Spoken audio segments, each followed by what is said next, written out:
Welcome everyone to a special edition of the Seelbach Sunday Review. We're live and in person. Brian, we have not recorded like this before, so thanks for joining me. Absolutely. Harder to plan for surprises if that were to take place than when we're separate and can punch things in and take them away. We're getting it live. May have a few more bloopers or stuff to edit out, but we'll make it work. It's a big week, so excited to jump in. Kind of what we're looking at is like a hazmat week for all the high proof chasers, high age chasers. It's full of them, and you might as well go ahead and jump in. But before we do that, reminder, like the video, subscribe to the content if you haven't, and send this to somebody who's looking for some new releases this week. Absolutely. So I got fancy. I figured we're in person. I'm going to do it like the Tonight Show. I brought you are. cards. That's what's up. If I can read my handwriting, we start the week off.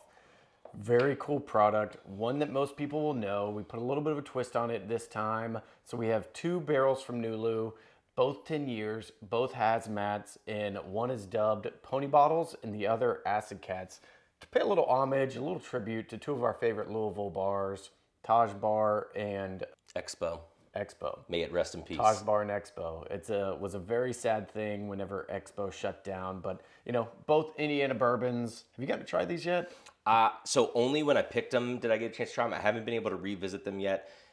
Folks who are watching, if you don't see the banner pop up, but you probably should see pictures of them. This is under their New Louisville Whiskey Company labeling for these. We have done a couple of releases for this so far. You might remember back where I had my kid draw the volcano on one of them, and we had another one. These are short barrels. They are hazmat barrels, but they all had a little bit different in profile to them. But I remember my notes from when I picked these, and I did label the Acid Cat one as the most interesting of them all, which pairs very well with the Acid Cat name. Well with Expo. And then the other one I called the Sweetest Barrel, which you would probably think makes a lot of sense considering how much you love going to Taj when you're in town. It is. I do lean towards a sweeter proof. I do kind of steer my flavor profile to something a little bit sweeter, and I do love Taj, so it's very fitting. Glad to have both of those in. And another caveat too, and we've said this before in past videos, but a reminder, our single barrels do usually go to pro members first before they go to main, so there aren't a lot of bottles in these. But again, this is a heads up for folks who are pro members who watch these videos, but just note that if you don't see them come out this week, please don't send a bunch of hateful messages. It's probably because they sold out. Yep.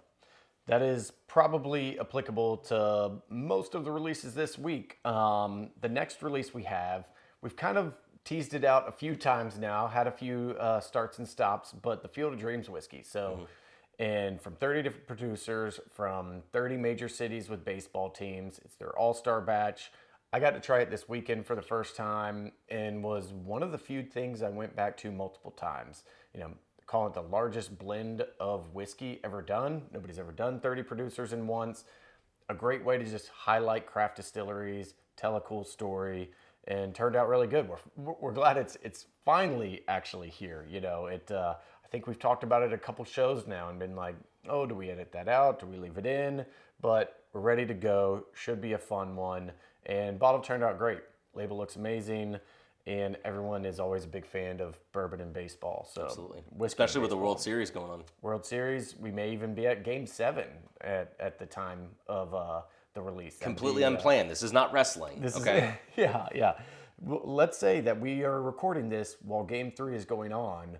We don't know what's actually going to happen. But that's a great one. Next up, somebody we have not talked to in a while, or have not had on the site in a while. We've talked to them. But it's Augusta Distillery out of Augusta, Kentucky. So we have 2 barrels from them. You may remember about 2 years ago, I think it was, maybe a little more. We had some of these 13-year hazmat bourbons that we had done with Augusta, made a big splash. We went to the 8 years, we went to the 10 years, but now we're back. We've got another 13-year hazmat bourbon, clocks in at 140.3, and then an 8-year bourbon that is 122.5 proof. So just a bottle that I really love. I think Augusta's doing some great things. We worked with the team over there. Shout out Billy Bays helping us with that 13-year pick. So Billy Bays Select should be a good one, but probably one that I'm guessing will not make it past Pro. Yeah, those are usually pretty popular releases. The first rounds were really flavorful, and not since recording this channel, but like you said, it's been a while since we've visited the brand. And when we had, we went hog when we picked the 8s and the 10 years, but I still stand by it that, the Old Route 8s I thought are just such a great value bottle for what you get. It goes pound for pound against a lot of different things. So I'm excited to get both these releases in.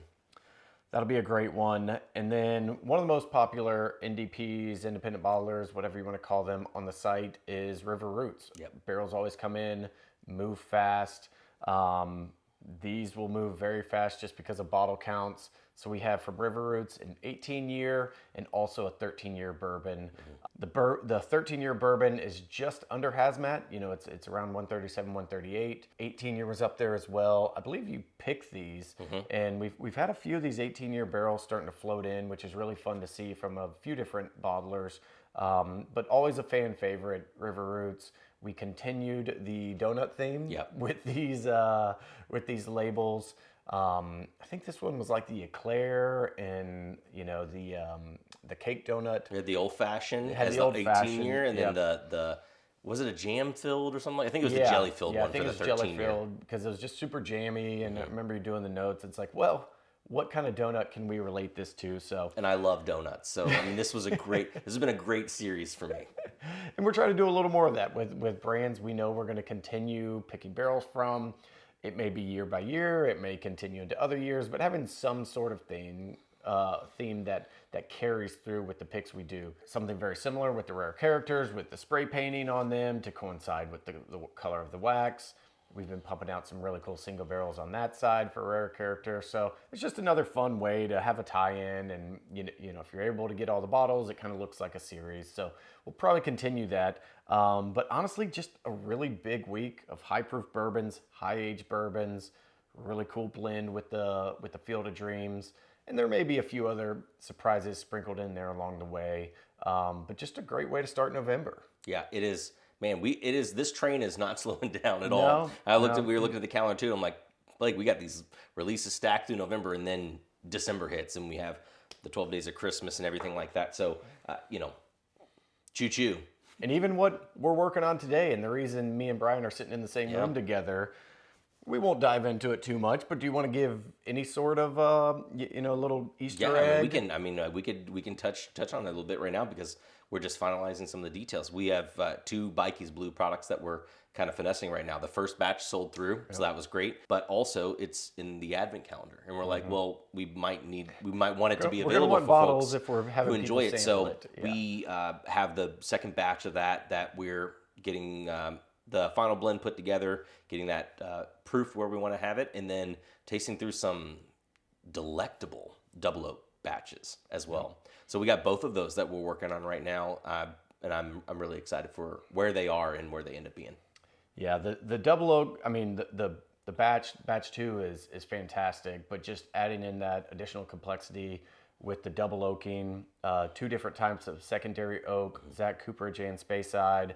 Man, it just adds a whole other dimension of flavor, and it's like custardy and just really good, not baking spice, but like vanilla and caramels and just all the things that I love. So Brian, we ran through some tasting blends this morning and really happy where those are going. So man, how do we close it out with being live? You normally go to the band, but I don't know I think they're still backstage. Emily, start the keyboard.